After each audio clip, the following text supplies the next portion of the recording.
Nathalie, j'ai un petit problème. Quand je cherche la mesure principale d'un angle orienté, je réussis parfois, mais parfois je me retrouve complètement perdu. Existe-t-il une méthode rapide pour la trouver facilement?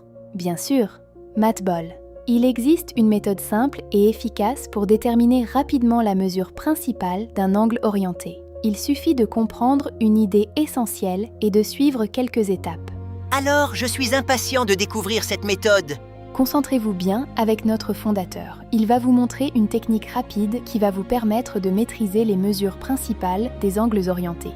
Avec plaisir, Nathalie Matball. Comment déterminer rapidement la mesure principale d'un angle orienté? Soit alpha, une mesure quelconque de l'angle orienté UV, et on pose θ sa mesure principale, par suite θ appartenant à l'intervalle moins pi.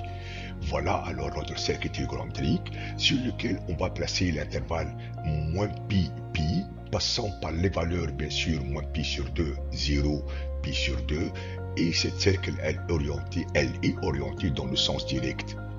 Regardez Matball maintenant cet outil. On a l'intervalle moins pi.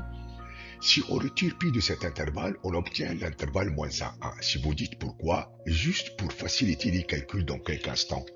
On va prendre la première valeur de alpha, je m'excuse, qui est égale à 12 pi sur 15. Si on retire pi de cette valeur, on obtient 12 sur 15. 12 sur 15 appartenant à l'intervalle moins 1, par suite 12 pi sur 15 appartenant à l'intervalle moins pi. Donc la mesure principale reste 12 pi sur 15. Maintenant, moins 3 pi sur 8. Donc moins 3 sur 8 appartenant à l'intervalle moins 1, par suite alpha appartenant à l'intervalle moins pi, donc la mesure principale reste moins 3 pi sur 8. Maintenant, si je m'intéresse 2026 pi, 2026 n'appartenant pas à l'intervalle moins 1, donc 2026 pi n'appartenant pas aussi à l'intervalle moins pi. Or 2026 pi est un nombre pair de pi, alors sa mesure principale c'est 0.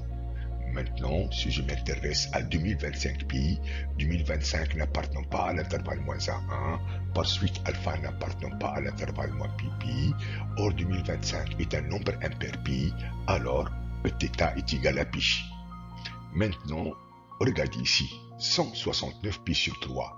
169 pi sur 3, si on retire pi, on retrouve 169 sur 3, n'appartenant pas à l'intervalle moins 1, par suite alpha n'appartenant pas à l'intervalle moins pi. Alors regardez qu'est-ce qu'on va faire pour déterminer sa mesure principale. On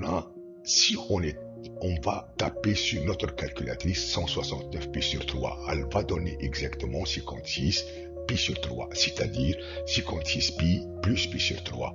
Or 56 est un nombre pair de pi, je peux le simplifier, il me reste pi sur 3. Donc la mesure principale est égale à pi sur 3.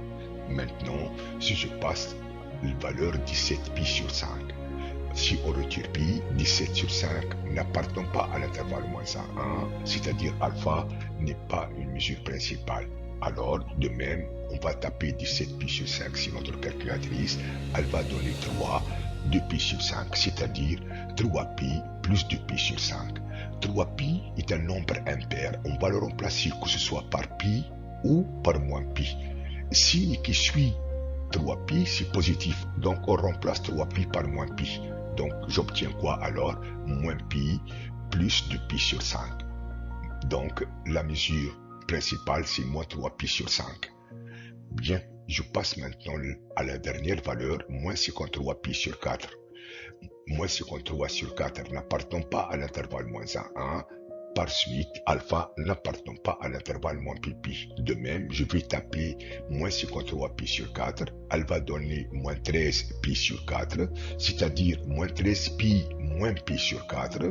Moins 13 pi est un nombre impair, on va le remplacer que ce soit par pi ou par moins pi, puisque signe qui suit moins 13 pi c'est négatif, donc je remplace moins 13 pi par pi, donc est égal à pi moins pi sur 4. Tout calcul fait, j'obtiens 3 pi sur 4. Merci beaucoup, Nathalie. Et un grand merci à notre fondateur pour cette méthode simple et rapide. Je suis sûr qu'elle m'aidera, ainsi que beaucoup d'élèves, à déterminer facilement la mesure principale d'un angle orienté. Merci à vous d'avoir suivi cet épisode. S'il vous a plu, n'hésitez pas à vous abonner à notre chaîne Mathball, les maths autrement, ainsi qu'à notre compte TikTok Mathball. À très bientôt pour un nouvel épisode.